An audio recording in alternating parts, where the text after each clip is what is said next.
Bonjour, je vous demanderai de m'excuser de ne pas me mettre debout, mais j'ai quelques petits problèmes à rester debout, donc ne soyez pas étonnés. Donc je suis Anne-Louise Van Nieuwenhuizen, déléguée laïque à Bruxelles Laïque, et mon travail consiste à organiser les cérémonies de naissance, de mariage et de funérailles pour la région bruxelloise.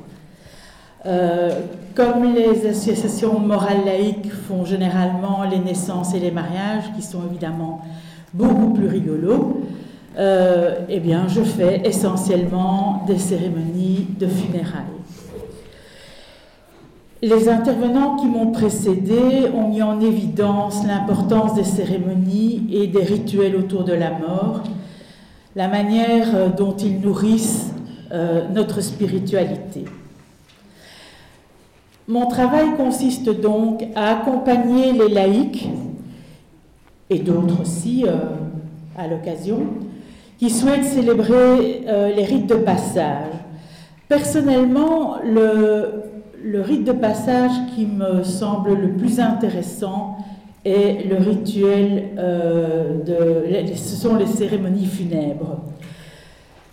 En général, les autres cérémonies touchent à des événements heureux qu'on peut assumer soi-même, je trouve, alors que la mort d'un proche nous laisse souvent bien désemparés et donc heureux de recevoir un soutien dans ces circonstances.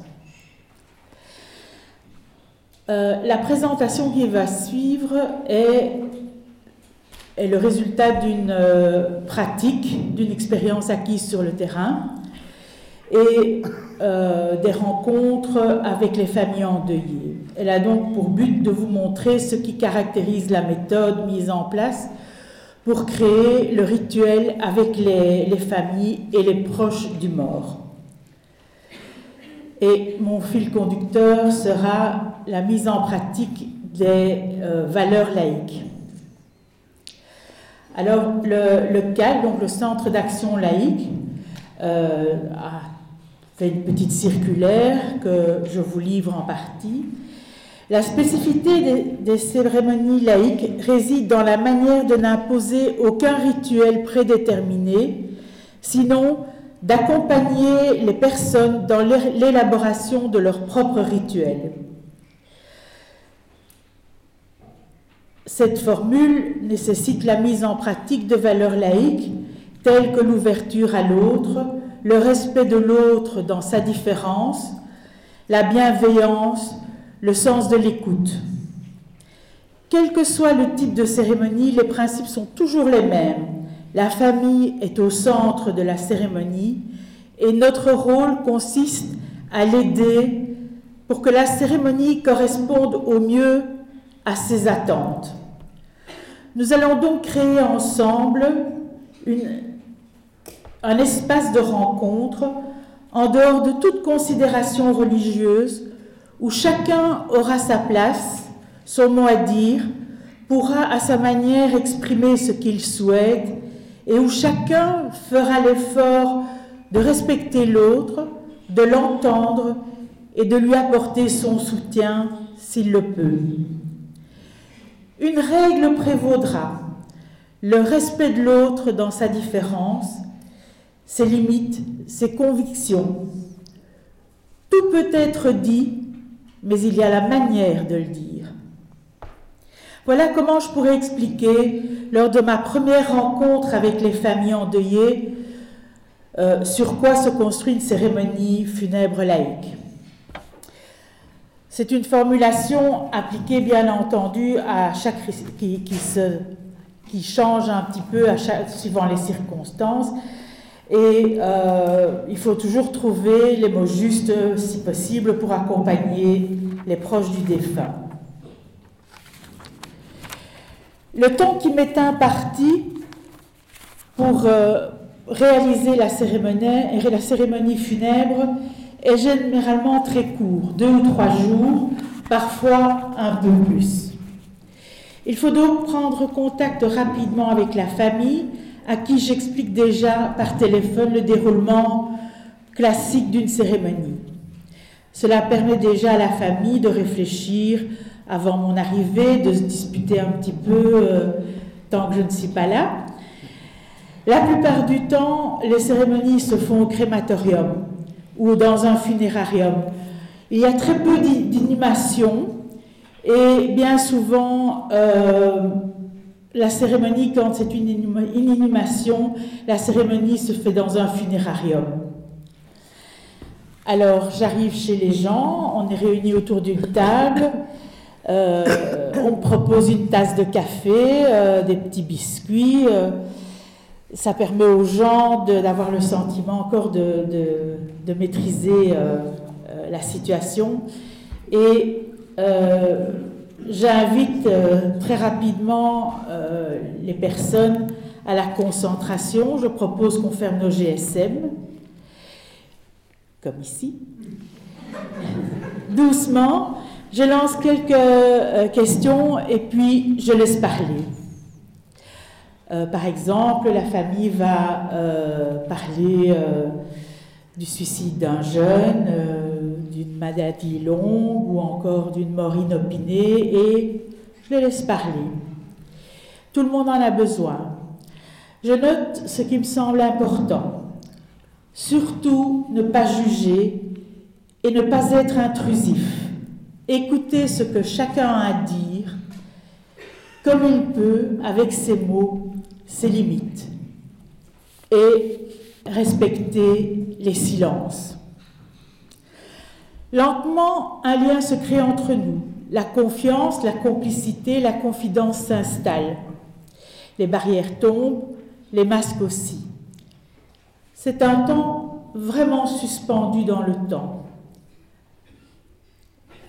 Le jour de la cérémonie, ce ne sera plus la même chose. Les gens ici ont perdu toute leur défense et sont, j'ai envie de dire, tout nus. Le chagrin, le choc, la colère sont également là. J'ai un atout. Je ne fais pas partie de leur monde et après la cérémonie, je disparaîtrai de leur vie. Aussi, des tas de choses se disent, les souvenirs s'échangent. Je reste en retrait, donnant à chacun la parole, repérant celui qui ne dit rien, qui écoute les autres, et je l'invite à parler, mais il n'a rien à dire, ou plutôt, si, mais c'est trop dur. Je donne le coup de pouce, j'encourage, j'autorise, j'aide à formuler. Les questions fusent. Avons-nous le droit de? Est-ce que je peux dire et écrire? Puis-je mettre tel morceau de musique? Il l'aimait tant. Mais ce n'est peut-être pas assez sérieux. C'est très étonnant, mais les gens se sentent obligés de mettre un requiem de Mozart ou la flûte enchantée, qui est un best-of des cérémonies funèbres laïques et autres. Et quand on parle de Johnny Hallyday, c'est un peu avec une certaine gêne, de Céline Dion, de Bob Marley. J'ai fait une cérémonie pour un jeune qui s'était suicidé, qui était héroïnomane, rien qu'avec du Bob Marley. Je peux vous assurer que c'est une des plus belles cérémonies à laquelle j'ai participé.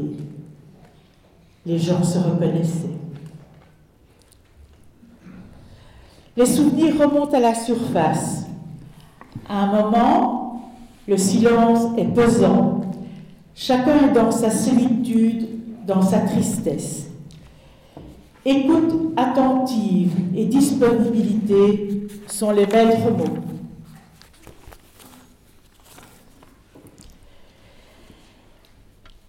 Elles permettent aussi de déceler les conflits entre personnes, ce qui peut éviter des problèmes lors de la cérémonie. Par exemple, 3 frères et sœurs, et il y en a un 4e qui apparaît juste avant la mort du père, qui fait venir le fils que personne ne connaissait et qui était en Suisse. C'est non seulement la mort à ressentir, mais c'est également la découverte d'un frère qu'on n'a jamais vu, ce qui n'est pas simple non plus. Ne pas prendre parti, toujours essayer de trouver la médiane qui mettra tout le monde d'accord, essayer de rassembler ce qui est épars. Après ce tour de table où chacun a pu s'exprimer, j'explique comment se déroulera la cérémonie de manière générale. Je rassure les personnes qui sont mal à l'aise, qui n'osent pas prendre la parole, et je leur dis qu'éventuellement, à la limite, je peux la prendre pour eux. Chacun aura la possibilité d'apporter une idée nouvelle jusqu'au dernier moment. La discussion reprend, je passe de l'un à l'autre, l'esprit en éveil. Je rassemble progressivement les informations, j'ouvre des portes où les personnes s'engouffrent, rassurées. Même la colère est autorisée. Tout peut se dire, même si nous ne pensons pas de la même manière. Chacun trouve sa place, chacun prend sa place. Ça y est, il se lance. L'un va écrire un texte, l'autre va aider le troisième à le réaliser. Je dirai le texte pour un autre. L'émotion est là. Nous trouvons ensemble des solutions. Et les enfants, j'encourage leur présence. Ils ont aussi le droit d'être là, de savoir pourquoi tout le monde est triste, d'être tristes eux-mêmes. L'un fera un dessin, l'autre jouera un morceau de musique.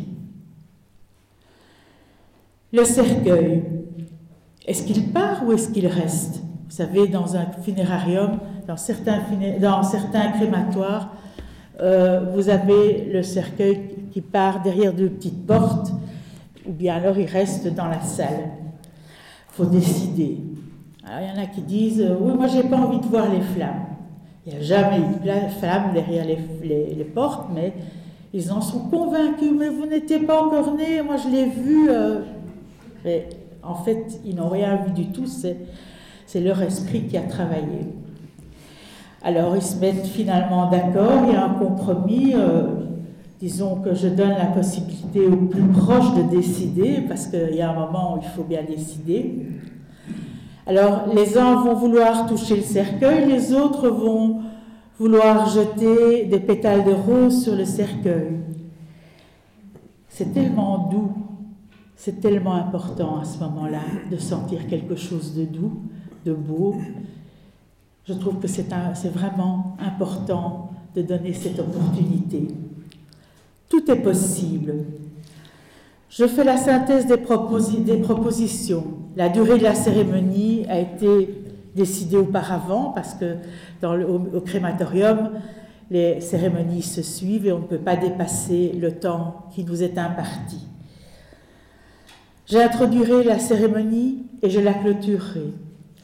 Je m'offre un petit rituel à moi pour créer l'espace et moi-même me mettre quelque part à l'abri de cette cérémonie. Et donc, c'est pour ça que généralement, j'ouvre et je clôture la cérémonie avec des phrases bien précises. Je rappelle que je suis disponible, que tout le monde peut m'appeler, qu'il n'y a aucun problème. Bon, je mets quand même des limites, bien sûr. Et à ce moment-là, j'ai l'impression de faire partie de la famille. On me vous voyait et voilà qu'on m'embrasse. Je m'en vais. Jusqu'au matin de la cérémonie, tout peut changer. Il est important de garder une certaine souplesse, d'apaiser. La cérémonie funèbre prend forme. Elle devient à l'image de ceux qui l'ont faite. J'utilise leurs mots. Ils vont pouvoir se reconnaître dans celle-ci. Elle est unique, elle est la leur. Le jour de la cérémonie, la famille pourra se consacrer, pourra vivre la cérémonie sans être dérangée par des détails techniques. C'est moi qui m'occupe des détails techniques. Tout, pour moi, est sous contrôle. Les proches se sentent soutenus. La cérémonie peut commencer. Je suis toujours en éveil, prête à faire face aux imprévus. Lire les textes, ne pas se laisser submerger par l'émotion ambiante. Être bien là, en retrait, mais ancré dans le réel le plus discrètement possible. Ce n'est pas ma cérémonie, mais leur cérémonie, et ils doivent simplement sentir ma présence à leur côté. Les proches entre les premiers, la musique accompagne l'émotion. Ils ont choisi tel morceau qui leur rappelle un moment, une joie, un événement vécu avec leur mort. Par exemple, un couple de vieilles personnes se rendait chaque année à Toulouse, où ils avaient une maison et où ils invitaient plein de copains. Et les enfants m'avaient demandé de mettre la chanson de Nougaro Toulouse, qui a créé un climat directement, qui a rassemblé les gens, parce que tout le monde avait eu ce plaisir d'être invité dans la convivialité de cette maison rose, comme Toulouse.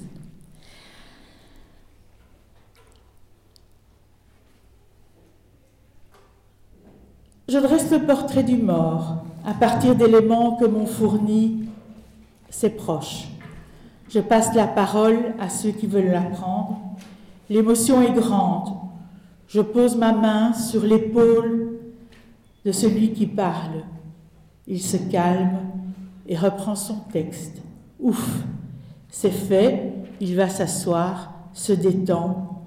Petite musique d'interlude, histoire de s'imprégner de ce qui vient d'être dit. Et au suivant. Minute de recueillement musical, le morceau rassemble à nouveau. Ils se souviennent, ils sont tous si proches les uns des autres. Le départ du cercueil, tout le monde se lève, moment intense d'émotion. Vont-ils tenir? La solidarité est là, chacun soutient l'autre comme il peut. L'intensité de l'instant est perceptible. Tous vont devoir continuer à vivre, endeuillés. Les portes se referment sur le cercueil. Tous sont là, face à leurs émotions. Autre possibilité, le cercueil reste dans la salle. Les personnes vont rendre un dernier hommage aux défunts en venant s'incliner devant le cercueil ou en y déposant des pétales de rose. Puis sortent de la salle.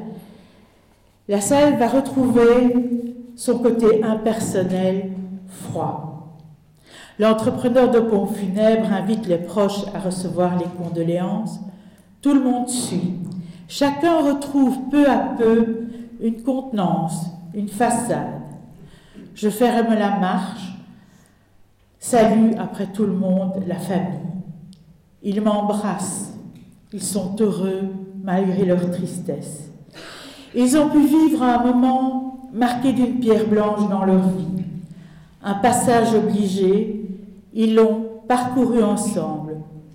Peut-être cette cérémonie aura permis de les rapprocher, de rencontrer l'autre, d'être simplement bien ensemble. Ma mission s'arrête là. Je ne les reverrai pas. Si quelqu'un reprend contact avec moi, j'écouterai et, si nécessaire, aiguillerai vers des professionnels de l'écoute. Chacun son métier.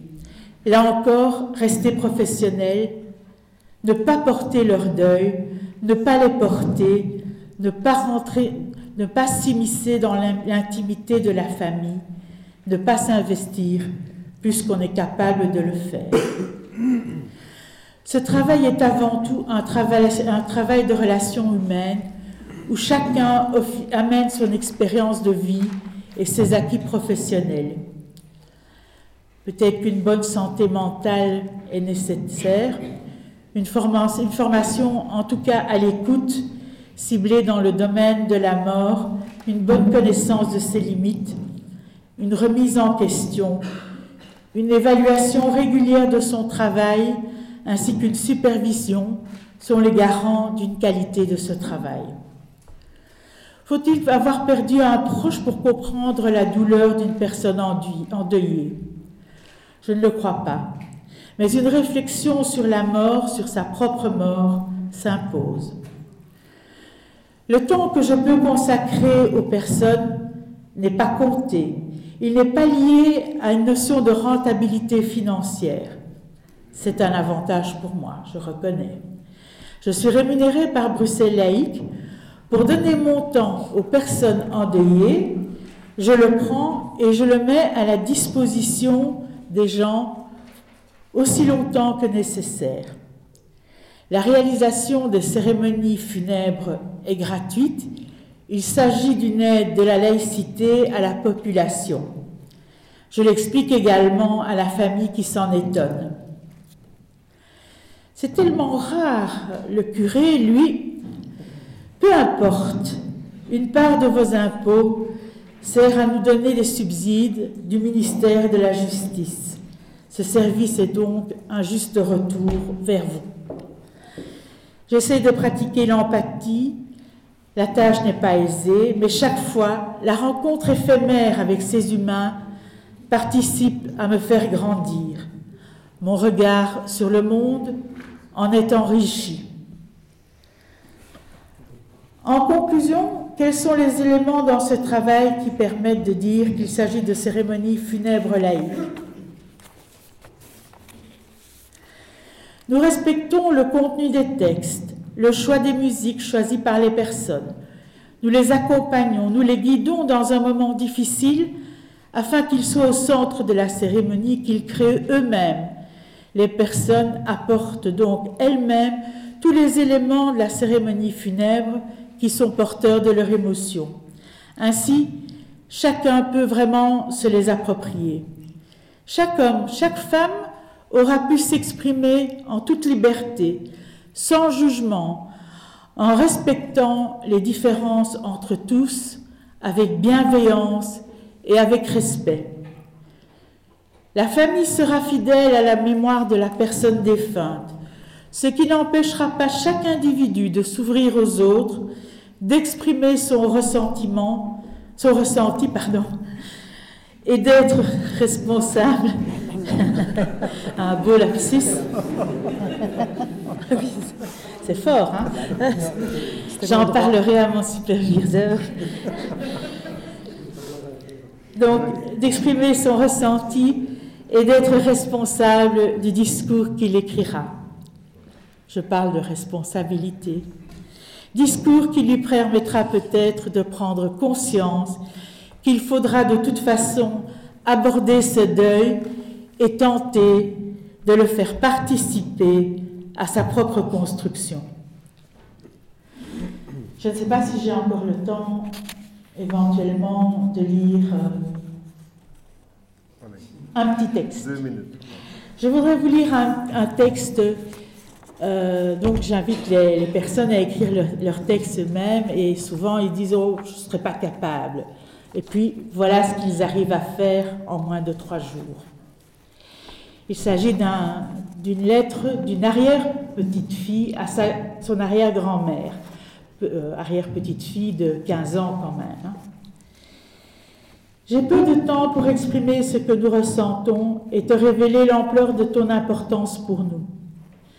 Mais ton appartement trop chaud, ton odeur si caractéristique, tes feuilletons journaliers qui nous ont rendus si accros, tes chansons désuètes chantées d'une petite voix chevrotante, tes trésors perdus, cachés, tellement bien rangés depuis toutes ces années dans chaque recoin de tes meubles, nos dimanches devant Disney Parade, nos parties de Rami Bridge, qu'au début Odile et moi regardions de loin, fascinés, puis après que nous espérions souvent, mais en vain, gagner, c'est tes crêpes aux pommes préparées avec notre grande collaboration, tes petites critiques sur nos coiffures, pantalons, chaussures, boucles d'oreilles, elles étaient un peu punk, et j'en passe.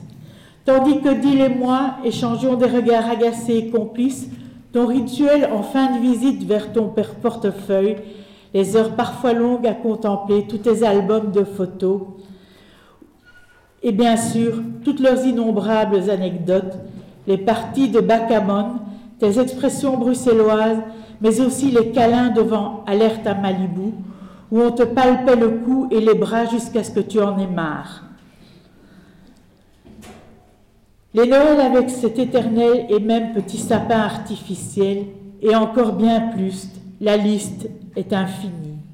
Mais ce havre de paix que nous retiendrons pour toujours, c'est ce coin de paradis si cher à nos cœurs, que nous n'aurons plus et qui nous manque déjà tant. C'est ce petit bout de femme que nous ne remercierons jamais assez pour tout ce qu'elle nous a apporté et ces souvenirs qui seront les nôtres à jamais. Avec toi, c'est notre point de repère et notre enfance qui s'en vont. C'est tout cela que nous voulions te dire, notre bobinette chéra, et comme dit Olivia, nous nous reverrons, mais pas encore. Nous t'aimons, Michel et Odile. C'est tout? Le petit dernier. Il s'agit de la petite fille. Ce sont vraiment deux textes que je trouve qui illustrent aussi ce dont vous avez parlé tout à l'heure. Bobonne était une prolétaire, une simple ouvrière, une ménagère sans prétention, une femme vaillante et volontaire. Née sous un ciel sans étoiles, son seul atout était son courage, et elle l'a utilisé au mieux qu'elle a pu tout au long de sa vie. C'est armée de sa seule opiniâtreté qu'elle a affronté une enfance orpheline, une jeunesse sans tendresse, 2 guerres, 2 cancers, le veuvage, la solitude de la fin du chemin. C'est avec courage qu'elle a prodigué tous ses soins et l'amour qu'elle a pu. Je n'ai compris véritablement la femme qu'elle était qu'au moment où Bompa est mort. Elle était ma seule référence masculine, il était ma seule référence masculine sur cette terre, et j'ai cru tout au long de sa longue agonie que je ne pourrais jamais surmonter le chagrin de sa perte. C'est elle qui m'a montré l'exemple. Il était son compagnon de toute une vie, mais au soir même de sa mort, j'ai vu ses larmes s'écraser sur les pommes de terre du repas du soir, que rien n'aurait pu la dissuader d'éplucher, animée de la certitude absolue que toujours la vie devait continuer. Pas de place pour les révoltes inutiles, les questionnements stériles, les délires morbides. On s'ancre dans les gestes quotidiens, les gestes éternels, les gestes qui sauvent. Je coulais dans l'angoisse et sa simplicité m'a ramené à la surface de la réalité. En me réconciliant avec le moment, elle m'a permis de me réapproprier le futur. S'il y a un espoir, c'est chez les prolétaires. Espoir d'un élan vital, non interrompu, une capacité à rebondir, un espoir d'affronter les épreuves debout.